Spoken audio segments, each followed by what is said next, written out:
بسم اللہ الرحمن الرحیم۔ دوسرا پارہ شروع ہو رہا ہے سورہ بقرہ کی آیت نمبر 142 سے۔ سیقول السفہاء من الناس ما ولاھم، کہ یہ بیوقوف لوگ کہیں گے کہ کس چیز نے آپ کو ان کے قبلہ سے موڑ دیا۔ یہاں پر تحویل قبلہ یعنی قبلہ کی تبدیلی کے مسئلے کو اور واقعے کو کافی تفصیل سے ذکر کیا ہے۔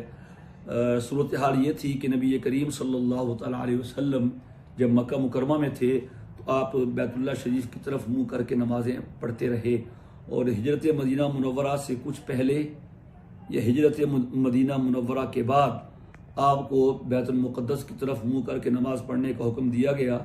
چنانچہ آپ ہجرت مدینہ منورہ کے بعد تقریباً 17 یا 18 ماہ تک بیت المقدس کی طرف منہ کر کے نمازیں پڑھتے رہے۔ اللہ تعالیٰ کا حکم تھا، لیکن آپ کی دلی خواہش یہ تھی کہ آپ کا قبلہ بیت اللہ ہونا چاہیے۔ کیوں؟ وہ قبلہ اول بھی تھا، قبلہ ابراہیمی بھی تھا، اور آپ کی قوم کا اور آپ کے علاقے کا بھی قبلہ یہی تھا، اور آپ کو اپنی دلی تمنا اور خواہش کے پورا ہونے کی اس قدر امید تھی کہ آپ وحی کے انتظار میں بار بار اپنی نظر اوپر کو اٹھاتے کہ ابھی آیا جبریل اور یہ حکم لے کے آیا۔ ظاہر ہے جب کسی چیز کا انتظار ہوتا ہے تو بے اختیار آنکھیں اٹھ جاتی ہیں۔ اسی کو اللہ پاک نے ذکر فرمایا، قد نرا تقلب وجہک فی السماء، ہم دیکھ رہے ہیں آپ کا بار بار آسمانوں کی طرف نگاہ اٹھا کے دیکھنا۔ چنانچہ اللہ تبارک و تعالیٰ نے آپ کی یہ تمنا بھی پوری فرمائی اور بیت اللہ شریف کو آپ کے لیے قبلہ بنا دیا۔ اس پر یہود و نصارہ یہ دونوں لوگ تھے اور منافقین تھے، ساتھ وہ بھی مل جاتے تھے۔ ایسے مواقع پر منافق کا کام یہی ہوتا ہے کہ ہر موقع پہ ڈسے اور نقصان پہنچائے، ہر دشمن کے ساتھ کھڑا ہوتا ہے، یہ منافق ہوتا ہے۔ تو ان لوگوں نے اعتراض میں پورا حصہ لیا کہ دیکھو جی یہ کیا مذہب ہے، آئے دن ان کا قبلہ بدلا ہوتا ہے، کبھی تو بیت اللہ تھا، پھر بیت المقدس تھا، پھر بیت اللہ ہو گیا۔ تو اس پر اللہ تبارک و تعالیٰ نے ان کی سرزنش کی ہے اور انہیں اعتراض کرنے والوں کو بے وقوف قرار دیا ہے۔ سیقول السفہاء، یہ بے وقوف لوگ ہیں جو یہ باتیں کر رہے ہیں۔ وجہ اس کی یہ ہے کہ قبلہ ہوتا کیا ہے، انہیں اس چیز کا ادراک نہیں کہ قبلہ بذات خود مقصود یا معبود نہیں ہوتا، وہ تو معبود حقیقی کے حکم کا تابع ہوتا ہے۔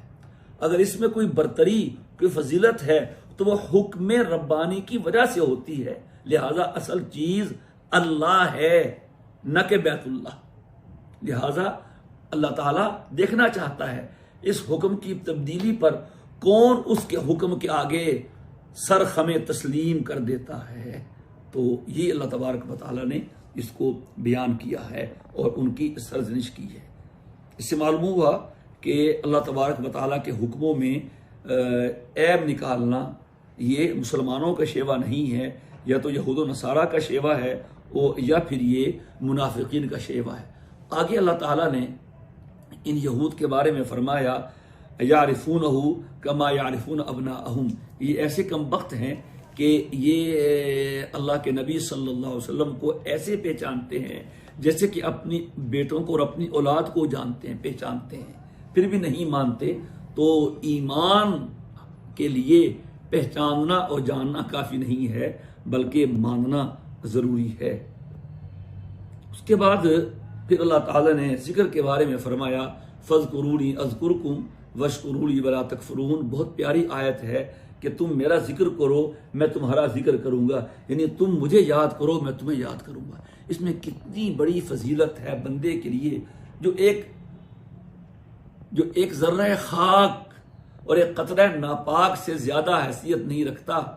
مالک الملک اسے کہہ رہا ہے کہ تو مجھے یاد کر میں تجھے یاد کروں گا۔ لہذا ذکر کے بڑے فضائل ہیں۔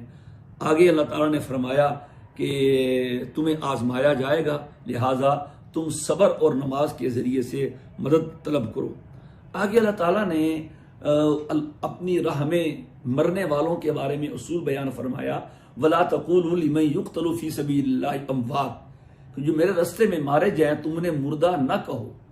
اور آگے ہے سورہ نساء میں، وَلَا تَحْسَبَنَّ الَّذِينَ قُتِلُوا فِي سَبِيلِ اللَّهِ أَمْوَاتًا، کہ جو اللہ کے راستے میں مارے جائیں تم انہیں مردہ گمان بھی نہ کہو۔ کیا فرمایا؟ بل احیاء ولکن لا تشعرون۔ عجیب یہ آیت ہے، سبحان اللہ۔ بل احیاء ولکن لا تشعرون، یعنی وہ زندہ ہیں تمہیں اس کا شعور نہیں ہے۔ ہماری نظر یہ دیکھ رہی ہے کہ شہید ہونے والا تو مر گیا، خون میں لت پت ہے، جان سے ہاتھ دھو بیٹھا ہے، لیکن اللہ تعالیٰ نے ہمارے شعور کی نفی کی ہے اور شہید کی زندگی کا اثبات کیا ہے۔ اس سے معلوم ہوا کہ شہید کی زندگی ایک خاص زندگی ہے جو عام لوگوں کو حاصل نہیں ہے، اور شہید اپنی قبر میں بھی زندہ ہوتا ہے، اللہ اس کو رزق بھی دیتا رہتا ہے۔ لہذا جب شہید زندہ ہے تو نبی کی بات مان کے اس اللہ کے راستے میں جان دینے والے کو یہ مرتبہ حاصل ہے، تو جو اصل اس کا سبب ہے اور اس سے بڑھ کے مرتبے کا حامل ہے وہ نبی، وہ اپنی قبر میں زندہ کیسے نہیں ہوگا۔ آگے اللہ تعالیٰ نے فرمایا ہے حالات کے حوالے سے کہ دیکھو بھائی تو خیر نہیں، اللہ کی طرف سے یہ جملہ نہیں بولنا چاہیے، دیکھو ہم تمہیں آزمائیں گے، خوف سے، بھوک سے، مال میں کمی سے، جان میں کمی سے، پھلوں میں کمی سے، تو تمہیں اس پہ صبر کرنا ہے۔ اور حضور سے فرمایا وبشر الصابرین، آپ ان صبر کرنے والوں کو خوشخبری سنا دیں۔ صبر کرنے والے کون ہیں؟ الذین اذا اصابتہم مصیبہ قالوا انا للہ وانا الیہ راجعون، یہ ہے صبر کرنے والے۔ جب انہیں کوئی مصیبت پہنچتی ہے تو فوراً کہتے ہیں انا للہ وانا الیہ راجعون۔ اس میں بہت بڑا صبر کا سامان ہے۔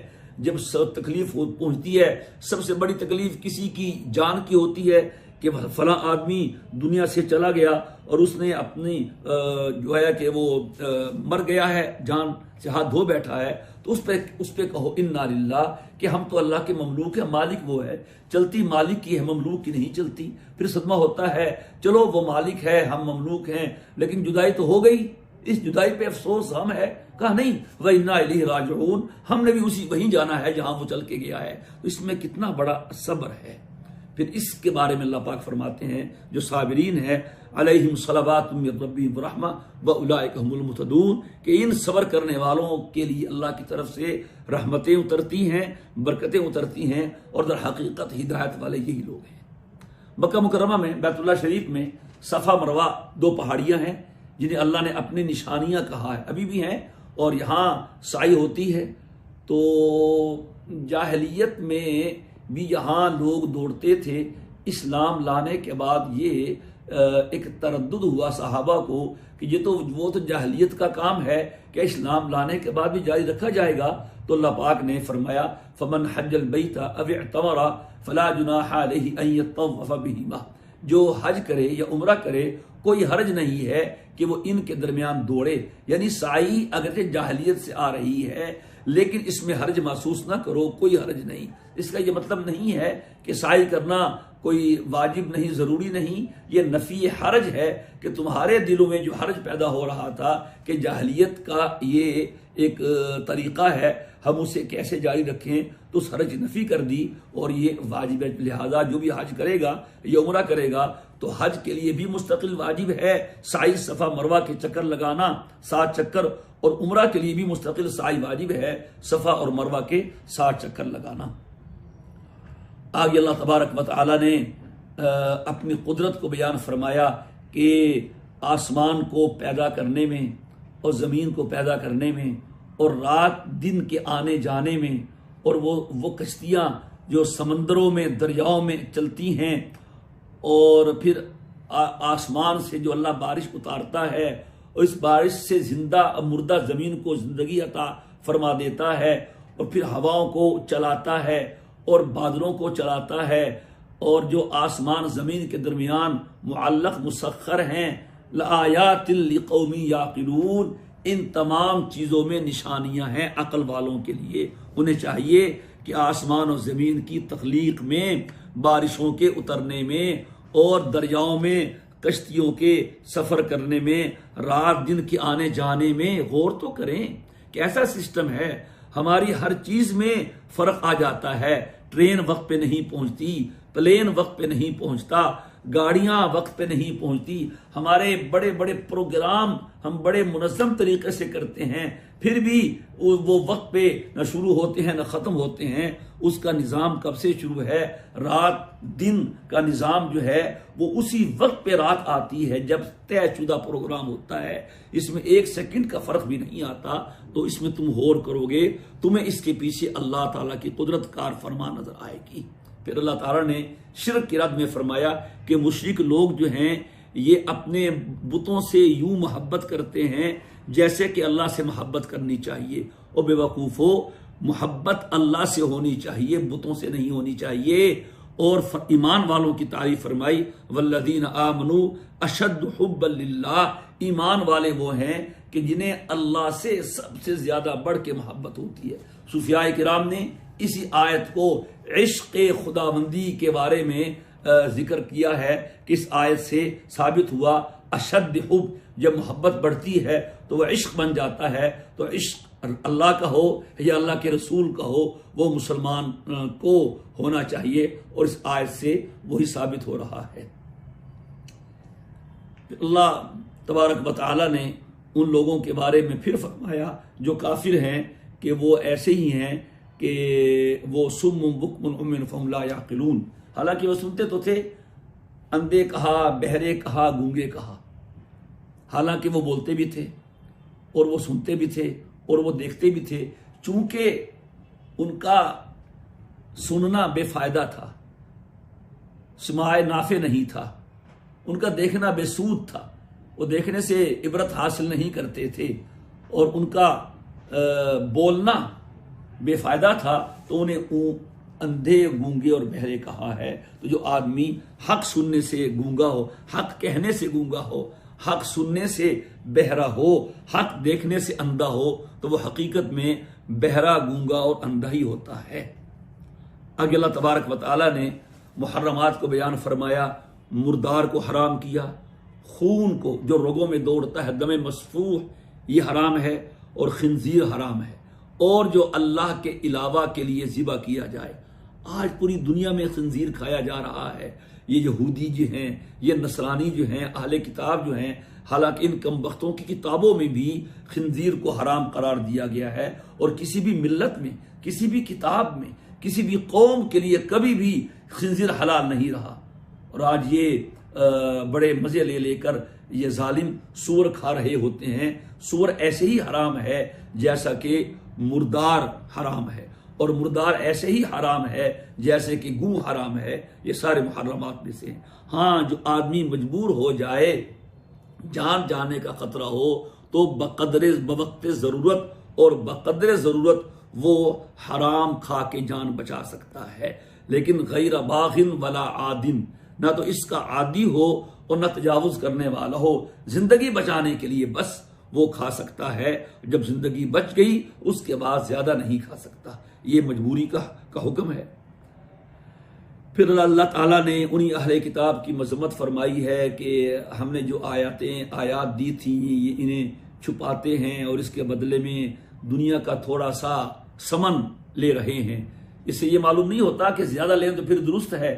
میں نے علماء نے لکھا ہے کہ پوری دنیا بھی مل جائے تحریف کے عوض میں تو وہ ثمن قلیل ہی ہے، کوئی حیثیت نہیں ہے۔ تو اللہ پاک نے فرمایا اولئک ما یأکلون فی بطونہم الا النار، یہ وہ بدبخت ہیں جو اپنے پیٹوں میں آگ بھر رہے ہیں۔ لہذا جو شخص کا اس امت کا ہو، اگر وہ غلط مسئلہ بیان کرے گا کسی مفاد کے لیے، کسی دنیاوی غرض کے لیے، حق کو چھپائے گا کسی وجہ سے، تو وہ بھی ایسا ہی ہوگا جیسا کہ وہ پچھلی امتوں کے احبار رہبان تھے، جو اس کے عوض میں پیسہ لے رہا ہوگا، فائدہ اٹھا رہا ہوگا، تو وہ آگ اپنے پیٹ میں بھر رہا ہوگا اور اپنی جیب میں آگ کے شعلے اور آگ کے انگارے داخل کر رہا ہوگا، اور اللہ تعالیٰ ان سے کلام نہیں کرے گا، نہ انہیں پاک و صاف کرے گا کہ پاک صاف کر کے جنت بھیج دے، ان کے لیے عذاب ہی عذاب ہوگا۔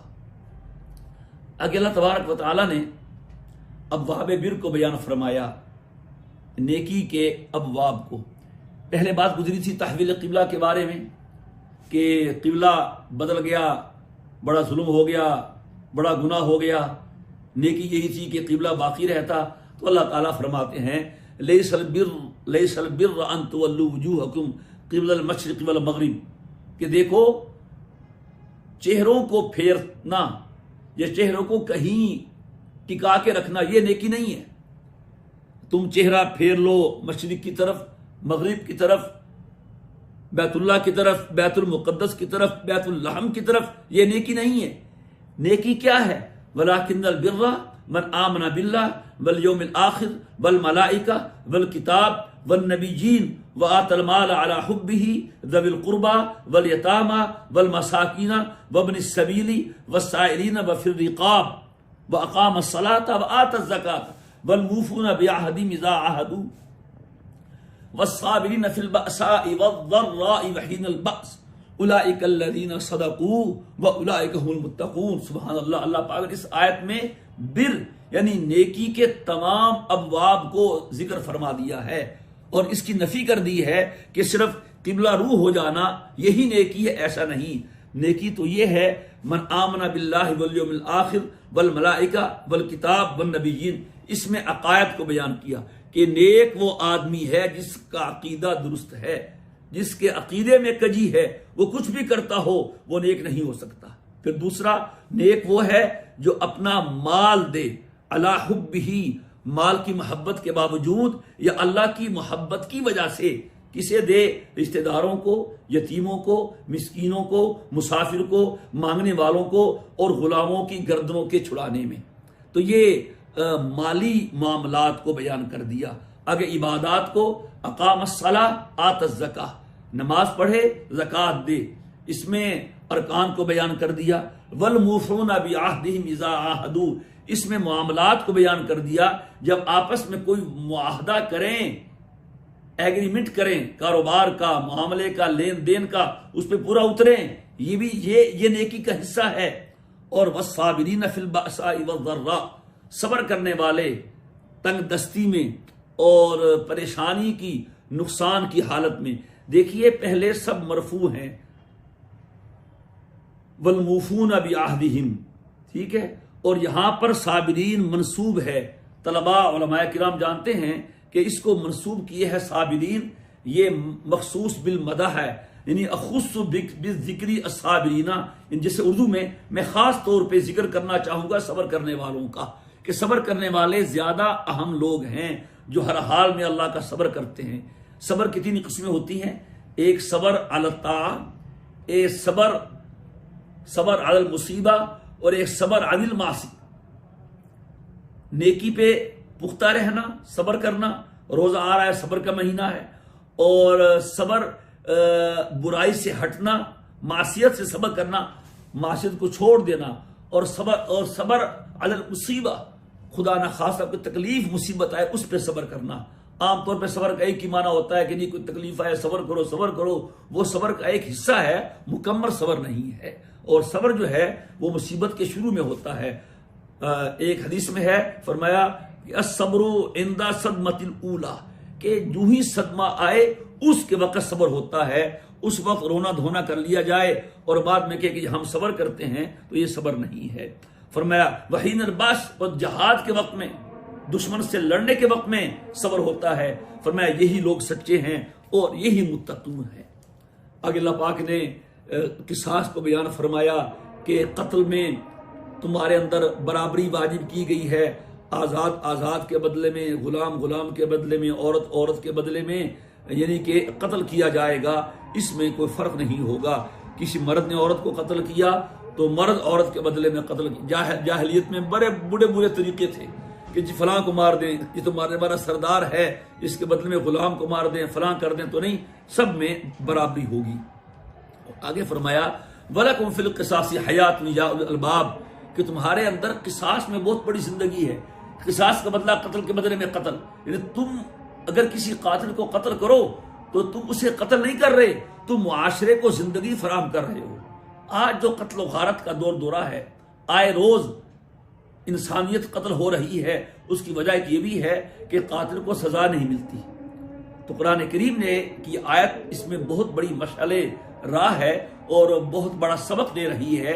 وَلَكُمْ فِي الْقِصَاصِ حَيَاةٌ يَا أُولِي الْأَلْبَابِ، کہ تمہارے لیے قصاص میں زندگی ہے. تم قاتل کو مار دو گے تو اس سے معاشرے کو زندگی مل جائے گی۔ اور اس کے بعد اللہ تبارک و تعالیٰ نے روزوں کو حکم دیا۔ یہ آیت نمبر سورہ بقرہ کی 183 ہے، یہ روزے کی فرضیت کی آیت ہے۔ یا ایھا الذین آمنوا کتب علیکم الصیام، اے ایمان والو تم پہ روزے فرض کیے گئے ہیں جیسا کہ پچھلی امتوں پہ فرض کیے گئے تھے۔ اس میں یہ بتانا ہے کہ روزہ کوئی ایسا مشکل نہیں ہے کہ تم نہ رکھ سکو۔ بظاہر پریشانی ہوتی ہے سننے میں کہ سارا دن بھوکا پیاسا رہنا ہے، کھانا پینا بھی نہیں ہے، تو پتہ ہے کوئی نیا کام نہیں، کوئی انوکھا کام نہیں کہ تم کرو گے تو نہیں کر پاؤ گے۔ پچھلی امتیں بھی کرتی رہیں، یہ الگ بات ہے، ان کے روزے کی تعداد میں کیفیت میں فرق ہو سکتا ہے، لیکن نفس روزے میں تمام امتیں شریک ہیں اور مشترک ہیں۔ آگے پھر یہ اس کا روزے کا مقصد بیان کیا ہے، لعلکم تتقون، کہ روزے سے مقصد بھوکا پیاسا رہنا نہیں بلکہ تقوی حاصل کرنا ہے، ایک مشق ہے، ایکسرسائز ہے، ٹریننگ ہے۔ تم چند دن بھوک پیاس برداشت کر کے حلال کو چھوڑ کے یہ مشق کرو گے کہ حرام کو بھی چھوڑنا ہے۔ اگر یہ مشق ہو گئی تو تقوی حاصل ہو جائے گا، تقوی حاصل ہو گیا تو روزے کا فائدہ حاصل ہوگا۔ پھر اللہ تعالیٰ ایک اور تسلی دے رہے ہیں، ایام معدودات، گھبرانے کی کیا بات ہے، چند دن ہی تو ہیں، گزر جائیں گے۔ پھر آگے فرمایا کوئی بیمار ہے، سفر پہ ہے تو اس کی قضا کر لے، ٹھیک ہے، اور کوئی ایسا بیمار ہے جو روزہ نہ رکھ سکتا ہو زندگی بھر، وہ فدیہ دے دے۔ اس میں یہ مسئلہ بیان کیا ہے کہ فدیہ ہر بیمار کے لیے نہیں ہے، بیمار کے لیے تو ہے فعدۃ من ایام اخر، اور فدیہ اس مریض کے لیے ہے جو زندگی بھر روزہ نہیں رکھ سکتا، اسی مرض میں اس کا انتقال ہوگا، وہ فدیہ دے۔ اور ایک فدیے کا روزہ صدقہ فطر کے برابر ہے، اور فدیہ رمضان شروع ہونے کے بعد دینا چاہیے۔ اور باقی جو آدمی روزہ بعد میں رکھ سکتا ہے، سردی میں رکھ لے، چھوٹے دنوں میں رکھ لے، یا عارضی بیماری ختم ہو جائے، اس کے لیے فدیہ نہیں ہے، اس کے لیے قضا ہے۔ اگر کسی نے فدیہ دے بھی دیا اور پھر بعد میں روزہ رکھنے کی طاقت آ گئی تو پھر بھی اس کو روزہ قضا کرنا پڑے گا۔ آگے فرمایا رمضان کا مہینہ، اس میں اللہ پاک نے قرآن اتارا، قرآن کریم پورے کا پورا رمضان مبارک میں اترا، شب قدر میں اترا، اور اس کا آغاز بھی رمضان میں ہوا، اور ہر آسمانی کتاب وہ رمضان کے مہینے میں اتاری گی۔ اس میں رمضان مبارک کی اہمیت سامنے آتی ہے۔ آگے پہلے جو روزہ تھا وہ شروع ہو جاتا تھا رات کو سونے سے، پھر اس میں تخفیف ہوئی کہ افطاری کے بعد صبح صادق تک آپ کھا پی سکتے ہیں۔ ایک واقعہ پیش آیا تھا، ایک صحابی بے ہوش ہو گئے تھے، کھانا نہ کھانے کی وجہ سے سو گئے۔ جب بعد میں ان کی بیوی کھانا لے کے آئی کہیں سے تو وہ سو چکے تھے، تو روزہ تو شروع ہو گیا۔ پھر اگلے دن پھر وہ مزدوری پہ گئے تو بیچارے بے ہوش ہو گئے۔ پھر اللہ پاک نے آسانی کی کہ پوری رات کھانے پینے کی اور مجامت کی اجازت دے دی۔ پھر آیت یہ اتری کہ وَكُلُوا وَاشْرَبُوا حَتَّى يَتَبَيَّنَ لَكُمُ الْخَيْطُ الْأَبْيَضُ مِنَ الْخَيْطِ الْأَسْوَدِ مِنَ الْفَجْرِ، کہ تم کھاتے پیتے رہو یہاں تک کہ سیاہ دھاگا سفید دھاگا سیاہ دھاگے سے جدا نہ ہو جائے۔ سیاہ دھاگے سے مراد صبح قاذب تھی، اور سیاہ دھاگے سے مراد رات تھی، اور سفید دھاگے سے مراد صبح صادق تھی، کہ جب پھٹتی ہے تو اس وقت تک کھاتے پیتے رہو جب روشنی آئے۔ تو ایک صحابی نے اس کو ظاہر پہ رکھا، اور انہوں نے اپنے تکیے کے نیچے 2 دھاگے رکھ لیے، ایک سیاہ اور ایک سفید، دیکھتے رہے ان میں فرق واضح ہوا کہ نہیں، سفید سیاہ میں۔ تو جب تک فرق واضح نہ ہوا وہ کھاتے پیتے رہے، جب نظر آنے لگ گیا کہ یہ سیاہ ہے یہ سفید ہے، پھر کھانا چھوڑ دیا۔ تو حضور کو آ کے بیان کیا، آپ نے فرمایا ان خیطک اذا لعریض، پھر تو تمہارا جو دھاگا ہے بہت وسیع ہوگا۔ یہ تو افق کے بارے میں ہے، صبح صادق کے بارے میں ہے۔ اس سے معلوم ہوا کہ صرف الفاظ کو دیکھ کر قرآن اور حدیث سمجھ نہیں آ سکتی جب تک کہ رہنمائی نہ ہو نبوت سے، حضور سے، یا حضور کے نائبین علماء کرام سے۔ آگے اللہ پاک نے ناحق مال کھانے سے منع کیا، الا ان تکون تجارتا عن تراض منکم، ٹھیک۔ پھر آگے لوگوں کا سوال چاند کے بارے میں تھا کہ یہ چاند، تو اللہ پاک نے فرمایا چاند جو ہے یہ ذریعہ ہے لوگوں کے لیے ان کے اوقات جاننے کا اور حج کا۔ چاند سے وقت بنتے ہیں، رات ہے، دن ہے، پھر حج کا مہینہ معلوم ہوتا ہے۔ کافر لوگ، مشرکین لوگ، ان کی بری بری عادتیں تھیں، جب یہ کسی وجہ سے چلے جاتے حج پہ، پھر واپس آنا ہوتا تو وہ چھتوں کے ذریعے سے آتے تھے، تو اللہ پاک نے منع کیا کہ یہ کوئی نیکی نہیں ہے کہ تم گھر میں اپنی چھتوں سے آؤ بلکہ دروازوں سے آؤ. اصل نیکی تو یہ ہے کہ آدمی تقوی اختیار کرے. پھر آگے کفار سے قتال کا حکم دیا گیا ہے اور ان سے لڑنے کا حکم دیا گیا ہے اور اشہر حرام کو بیان کیا گیا ہے کہ 4 مہینے ہیں حرمت کے، رجب اور ذی قعدہ، ذی الحجہ اور محرم، جو ان کا احترام کرے تم بھی کرو، نہ کرے تو نہ کرو. ٹھیک ہے، یہ اس میں ذکر کیا گیا. اور آگے حج اور عمرے کو پورا کرنے کا حکم دیا گیا. جو آدمی حج کا احرام باندھ لے یا عمرے کا، پھر بعد میں روک دیا جائے تو پھر وہ ایک جانور ذبح کرے اور بعد میں جب اسے وہاں جانا میسر آئے تو پھر اس حج کی یا عمرے کی قضا بھی کرے. اور جو آدمی حج تمتع اور حج قران میں قربانی کرنے کی طاقت نہ رکھتا ہو، اس کے پاس پیسہ نہ ہو، پھر اس کے بدلے میں 10 روزے رکھے.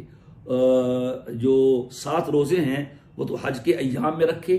یعنی ظاہر ہے کہ 10 کو تو روزہ رکھنا حرام ہے، تو 9 تک 8 تک اپنے 7 روزے پورے کر لے اور باقی جو 3 روزے پورے کر لے فی الحج، ثلاثۃ فی الحج، اور 7 روزے حج کرنے کے بعد وہ رکھے. اس طرح 10 پورے ہو جائیں گے. تو حج کے بارے میں فرمایا حج کے مشہور مہینے ہیں شوال ہے، ذی قعدہ ہے، ذی الحجہ ہے. یہ 3 مہینے حج کے ہیں. اور جو آدمی حج کی نیت کرے تو پھر لڑائی جھگڑا نہ کرے، چونکہ حج میں مختلف قومیں اکٹھی ہوتی ہیں، مختلف لوگ اکٹھے ہوتے ہیں، تو اس میں لڑائی جھگڑا ہو جانا ایک عام سی بات ہے. تو اس سے خاص طور پہ منع کیا. اور فرمایا فتزودوا، کچھ لوگ حج پہ نکلتے تھے خالی ہاتھ کہ ہم جی اللہ پہ بھروسہ کرتے ہیں، تو ان کو خاص طور پہ حکم دیا کہ تم توشہ لے کے نکلو، اور بہترین توشہ تقوی کا ہے. آگے آیات میں کچھ حج کے ایام کے بارے میں ہدایات ہیں، کچھ احکامات ہیں، کچھ جو ان کی جاہلیت کی عادات تھیں اس کو ذکر کر کے ان سے روکا گیا ہے. کچھ لوگ حج میں کاروبار کرتے تھے بازار سے، ابھی بھی لوگ وہاں بہت کاروبار کر رہے ہوتے ہیں، تو کہا گیا کہ اس میں کوئی حرج نہیں ہے کہ تم حج میں فضل کو تلاش کرو. یعنی حج میں کاروبار کرنا جبکہ مقصد یہ کاروبار نہ ہو تو اس کی بھی اجازت ہے اور اس کی بھی گنجائش ہے. پھر مکے کے لوگ یوں کرتے تھے کہ وہ عرفات ثم افیضوا من حیث افاض الناس واستغفر اللہ، وہ اپنے لیے کچھ شارٹ کٹ بنا رکھے تھے. کچھ NRO کے حامل تھے وہ، اور اپنے لیے گنجائش اور رعایت رکھ رہے تھے کہ یہ کام عوام کرے گی، ہم نہیں کریں گے، ہم یہاں سے واپس ہو جائیں گے، یہ کام نہیں کریں گے. تو اللہ پاک نے فرمایا ایسا کچھ نہیں ہے، جو کام لوگ کرتے ہیں تم بھی یہ کرو. پھر ان کا طریقہ یہ تھا کہ وہاں حج کے دنوں میں وہ اپنے آباء و اجداد کی بہادری کے قصے چھیڑ کے بیٹھ جاتے تھے. تو اللہ پاک نے ان کو اس سے منع فرمایا اور کہا ہے کہ فاذکروا اللہ کذکرکم آباءکم او اشد ذکرا، کہ تم جہاں اپنے آباء کا ذکر کرتے ہو اللہ کا ذکر کرو، اللہ کو یاد کرو، بلکہ اللہ کا ذکر اس سے زیادہ کرو. ٹھیک ہے. اور فرمایا وَاذْكُرُوا اللَّهَ فِي أَيَّامٍ مَعْدُودَاتٍ، خاص ایام میں اللہ کا ذکر کرو. یہ ایام تشریق ہیں. فَمَنْ تَعَجَّلَ فِي يَوْمٍ فَلَا إِثْمَ عَلَيْهِ، یہ حج کے بارے میں ہے. جو 2 دن میں جلدی کرے، یعنی 10 ہے یہ 11-12 مینا میں رہ کے پھر واپس مکہ آ جائے تو بھی کوئی حرج نہیں ہے. جو متاخر ہو یعنی 13 بھی وہاں رہے تو اس کے لیے کوئی حرج نہیں. لمن اتقى، اس مؤخر ہونے والے کو یعنی 13 ذی الحجہ بھی مینا میں رہنے والے کو گویا کہ متقی قرار دیا ہے، اور یہ بہتر ہے. اور نبی کریم علیہ الصلوۃ والسلام نے بھی اپنے حج میں 13 کی رمی فرمائی تھی اور 13 کی رات آپ نے مینا کے خیموں میں قیام فرمایا تھا. آگے پھر بنی اسرائیل کے ساتھ خطاب ہے کہ اے بنی اسرائیل سے آپ پوچھئے کہ ہم نے کتنی نشانیاں دی ہیں اور ان لوگوں نے ہماری نشانیوں کو بدل دیا، انکار کر دیا. جو آدمی اللہ کی نعمتوں کو بدلتا ہے پھر اللہ اس سے انتقام لینا جانتا ہے. آگے ایمان والوں سے کہا اگر تم جنت کے طلبگار ہو تو جنت گھر بیٹھے نہیں ملتی، جنت کے لیے کوشاں ہونا پڑتا ہے، تکالیف کو برداشت کرنا پڑتا ہے. اور فرمایا افحسبتم ان تدخلوا الجنہ ولما یأتکم مثل الذین خلو من قبلکم مستهم البأساء والضراء وزلزلوا، کہ پچھلے لوگوں کے ساتھ جو حالات پیش آئے انہیں ہلا دیا گیا، تکالیف کا سامنا کرنا پڑا، یہاں تک کہ رسول پکار اٹھے متا نصر اللہ، تو یہ حالات آتے ہیں جنت کے راہی کے لیے۔ لوگوں کا سوال تھا کیا خرچ کریں، تو اللہ پاک نے فرمایا جو بھی خرچ کرو اس کو دو، والدین کو دو، رشتہ داروں کو دو، یتیموں کو دو، مسکینوں کو دو، مسافروں کو دو۔ اور آگے جہاد کے بارے میں فرمایا کہ شاید تمہیں پسند نہ ہو لیکن یہ تمہارے لیے بہتر ہے۔ آگے لوگوں نے آپ سے حرمت کے مہینوں میں قتال کے بارے میں پوچھا، بعض لوگوں سے اس میں کوئی لڑائی ہو گئی تھی تو وہ اعتراض کرنا چاہ رہے تھے، اللہ پاک نے فرمایا ٹھیک ہے اس میں لڑنا نہیں چاہیے، گناہ ہے، لیکن اہل حرم کو حرم سے نکالنا یہ زیادہ گناہ ہے، اور فتنہ یعنی شرک کرنا یہ قتل سے بھی زیادہ گناہ ہے۔ پھر آگے شراب کے بارے میں لوگ پوچھتے تھے کیا حکم ہے، تو شراب کو اللہ نے بتدریج حرام کیا، آہستہ آہستہ۔ تو فرمایا فیہما اثم کبیر ومنافع للناس، اس میں گناہ بھی ہے اور کچھ نفع بھی ہے۔ اور پھر پوچھا کہ خرچ کیا کریں، تو کہا جی جو تمہارے ضروریات سے زائد ہو۔ یہاں شراب کے بارے میں کہا نفع ہے لیکن گناہ بھی ہے، کچھ ذہن بنایا، پھر آگے ذہن بنایا، پھر کہا کہ نماز پڑھنے لگو تو شراب نہ پیو، پھر آخر میں تیسرے چوتھے مرحلے میں شراب کو حرام قرار دے دیا گیا، اور اس کے بعد شراب حرام ہے۔ آگے یہ لوگوں کا طریقہ کار تھا، اہل کتاب کا، مشرکین کا بھی افراط تفریط کا شکار تھے۔ بعض لوگ تو جب عورت کو حیض آتا تو اس سے بالکل الگ تھلگ ہو جاتے، یہود وغیرہ، وہ الگ بیچاری رہتی کوٹری میں، اور کچھ اور لوگ تھے وہ اس کے ساتھ ایسے ہی رہتے جیسے کہ عام دنوں میں نارمل طور پہ رہتے ہیں۔ تو اللہ تبارک و تعالیٰ نے اس کا حکم دیا کہ یہ جو حیض ہے ایک گندگی ہے، لہٰذا حیض کے مہینوں میں عورتوں کے قریب نہ جاؤ، الگ رہو، یعنی مجامعت نہ کرو، ٹھیک ہے، جب پاک ہو جائیں تو پھر ان کے قریب جاؤ۔ تو مسئلہ یہی ہے، حیض کے ایام میں عورت سے جماع کرنا یا مقاربت کرنا وہ اس کے لیے اس سے جائز نہیں ہے، اس کے علاوہ وہ اس سے استمتاع کر سکتا ہے۔ آگے قسم کا ذکر کیا گیا کہ اللہ تعالیٰ لغو قسم سے مواخذہ نہیں کرے گا۔ لغو قسم وہ ہوتی ہے جو آدمی ویسے کھا لے بغیر قسم کی نیت کے، قسم ہے قسم ہے قسم ہے، ٹھیک ہے، تو یہ یمین لغو ہے۔ اور ایک یمین غموس ہے جو آدمی جان بوجھ کر جھوٹ بولتا ہے، قسم سے ایسا نہیں ہوا تھا جبکہ ہوا تھا، اس میں گناہ ہے، کفارہ نہیں۔ اور ایک یمین منعقدہ ہے کہ یہ قسم کھاتا ہے آئندہ کسی معاملے کے بارے میں یہ کام کروں گا یا نہیں کروں گا، اس کے خلاف کر لے تو پھر اس پہ کفارہ ہے۔ آگے اللہ تبارک و تعالیٰ نے طلاق کا مسئلہ بیان کیا ہے کہ 3 طلاقیں دینے کے بعد گنجائش نہیں ہے کہ پھر وہ رجوع کرے۔ الطلاق مرتان، طلاقیں 2 ہیں، اس کے بعد چاہے تو امساک ہے یا تسریح ہے، لیکن فَإِن طَلَّقَهَا، اگر 2 کے بعد تیسری دے دی، فلا تحل له من بعد حتى تنكح زوجا غيره، اس کے بعد حلال نہیں جب تک کہ عورت کسی اور خامد سے نکاح کرے اور اس کے بعد پھر وہ طلاق دے پھر یہ آئے۔ اور صحیح بخاری کی روایت ہے، صفحہ 791 پہ باب قائم کیا ہے، باب من اجازت طلاق الثلاث، اس میں بخاری رحمہ اللہ تعالیٰ نے بھی یہی بات حدیث سے ثابت کی ہے کہ 3 طلاقوں کے بعد کوئی رجوع کا اور نکاح کا کی گنجائش باقی نہیں رہتی سوائے حلالہ کے۔ اس کے بعد پھر اللہ تعالیٰ نے یہاں پر کچھ خواتین کے سے متعلقہ بیان فرمائی ہیں چیزیں کہ جس عورت کا خامد فوت ہو جائے اس کی عدت 4 ماہ 10 دن ہے، اور یہ احکامات ہیں تو یہ تو تفسیروں میں دیکھ لیے جائیں گے، اور الحمدللہ میں نے اپنی فہم القرآن میں اس حصے کا بڑے اچھے انداز سے اور شستہ انداز سے وہ ان کو بیان کر دیا ہے۔ اور ویسے بھی مسائل جو ہیں وہ ان کو اس طرح سمجھنا بھی مشکل ہوتا ہے۔ آگے پارے کے آخر میں طالوت اور جالوت کا قصہ بیان کیا تھا کہ حضرت طالوت نے مقابلہ کرنا تھا جالوت سے، اور جالوت کو پھر اللہ کے حکم سے قتل کر دیا گیا تھا۔ وَقَتَلَ دَاوُودُ جالوتَ، داؤد علیہ السلام نے جالوت کو قتل کر دیا تھا، اور پھر اللہ نے ان کو حکمت و علم سے نوازا تھا۔ یہ جو نہر ہے یہ ابھی بھی اردن کے علاقے میں فلسطین کے بالکل ساتھ ہے نہر طالوت، تو وہاں لوگ گزر رہے تھے اور پیاس تھی، تو انہوں نے کہا، طالوت نے کہا تھا کہ اللہ تمہیں آزمائے گا نہر سے۔ جو اس میں سے پانی پیے گا وہ مجھ سے نہیں ہوگا، جو نہیں پیے گا وہ مجھ سے ہوگا۔ تو جن لوگوں نے پانی نہیں پیا تھا ان کی تعداد 313 تھی، پھر اللہ پاک نے ان کو غلبہ عطا کیا اور وہ کامیاب ہوئے، اور یہی تعداد 313 اصحاب بدر کی بھی تھی۔